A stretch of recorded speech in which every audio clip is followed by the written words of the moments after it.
Bismillahir Rahmanir Rahim. Alhamdulillah wassalatu wassalam ala khatimil anbiya. Rabbi shrah li sadri wa yassir li amri wahlul 'uqdatam min lisani yafqahu qawli.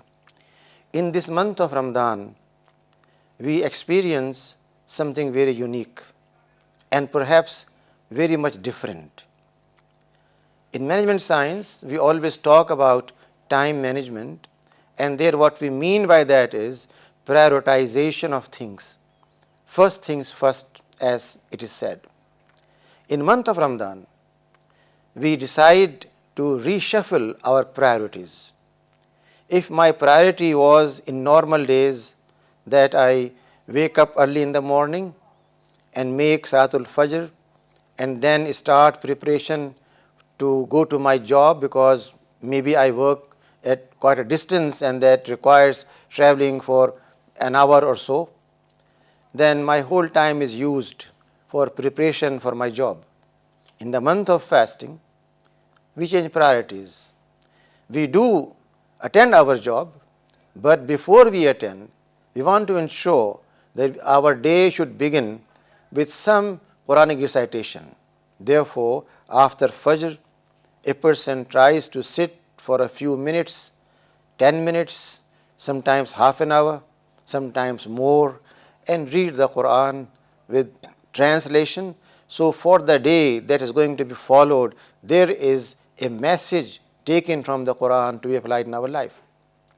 Similarly, when we read the Quran, we find that time is a value, and the Quran quite often refers to it in terms of something to be taken very seriously.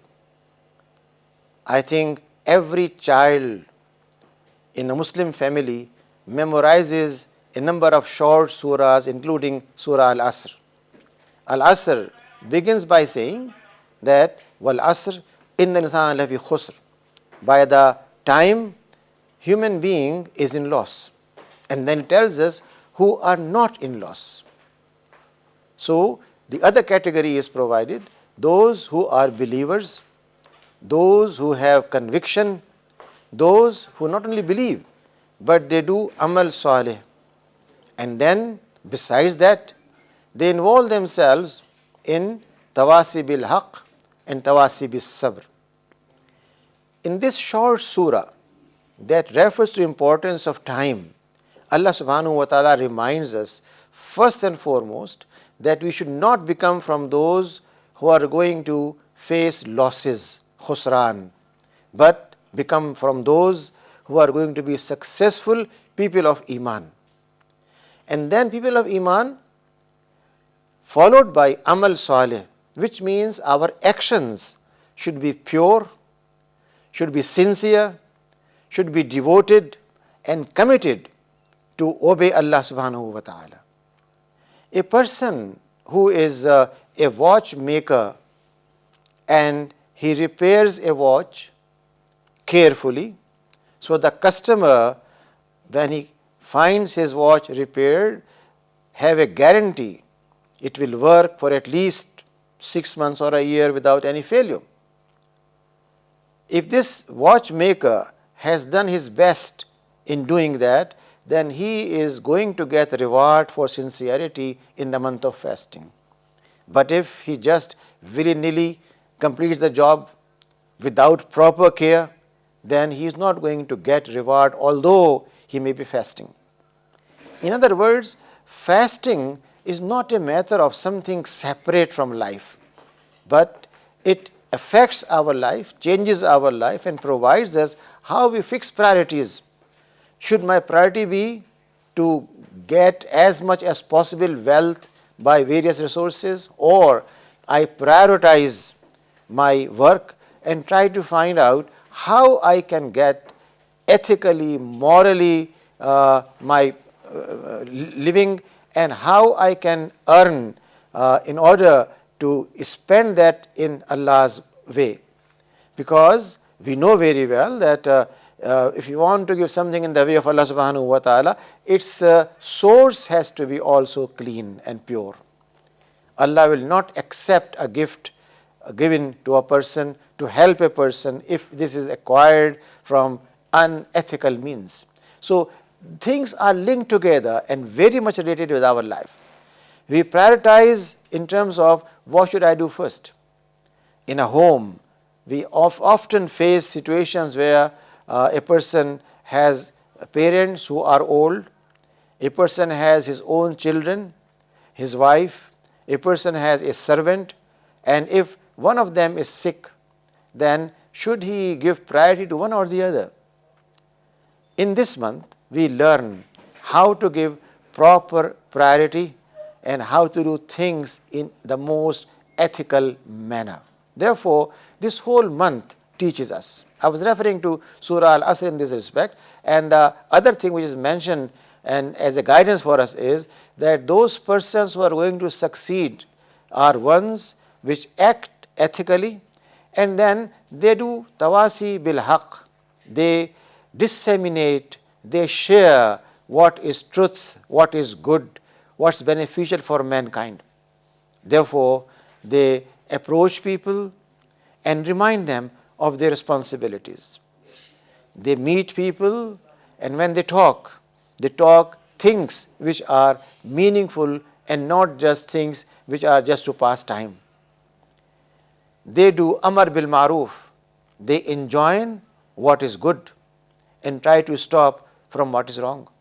And the fourth thing that's mentioned here is, after Iman, Amar Saleh and Tawasi bil Haq, a believer or one who wants to success in life, this person should also do it persistently.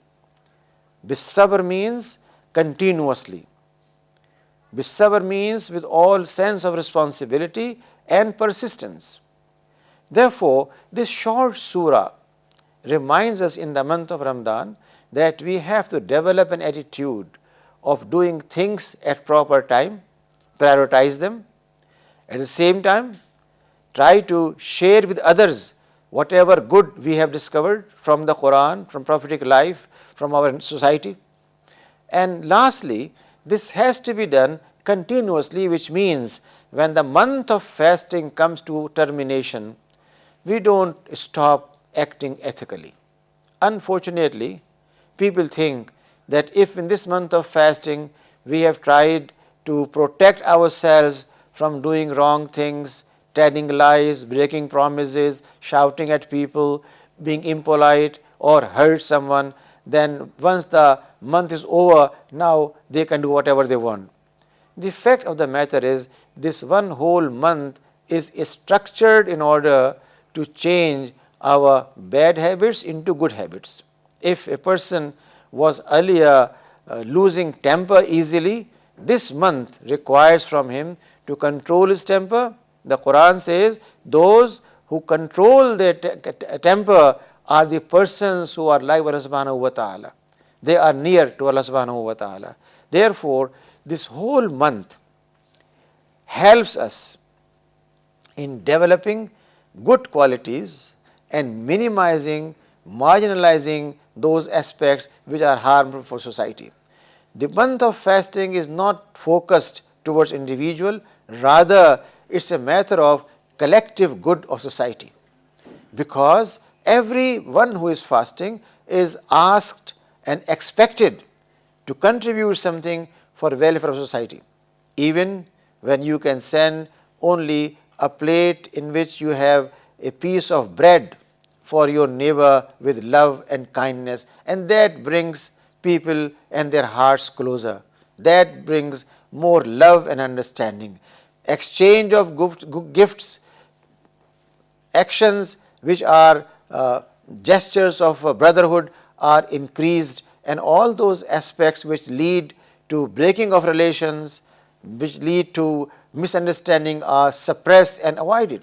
In this way, in this month of fasting, we develop an attitude and behavior which is very much approved by Allah subhanahu wa ta'ala, and He rewards for all those things by multiplying those rewards indefinitely. This month of fasting, and particularly this whole concept of time management, teaches us how in the best possible way we can use our time by making a plan of action, by deciding for ourselves what are things to be done, in which sequence, how we are going to materialize our dreams and our actions. This training prepares every believer to be a leader. Islam wants us to lead and not just to follow.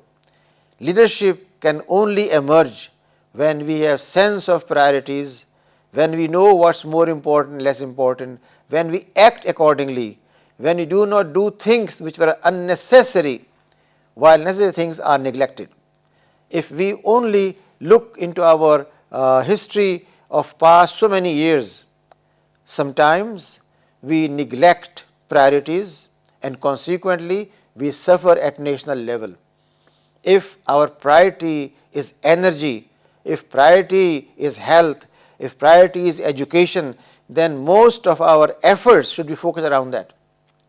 Knowing the fact that without education, without health, without security, without energy, we cannot progress. If we keep on increasing the burden of loans and not solving the root cause of the problem, we can never succeed.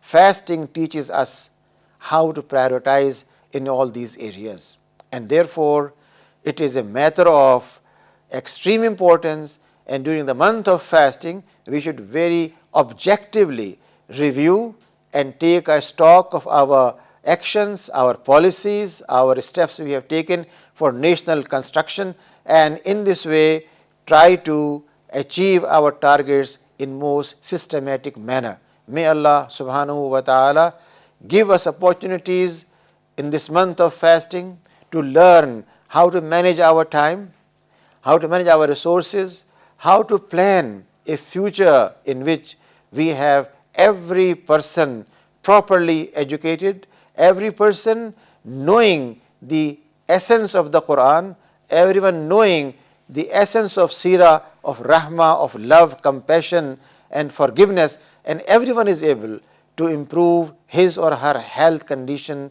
and play a role in building our national environment. May Allah subhanahu wa ta'ala accept our fasting and reward us for our contributions we make very humbly in His cause, and ultimately give us success in life hereafter. Wa akhir da'wana rabbil alamin.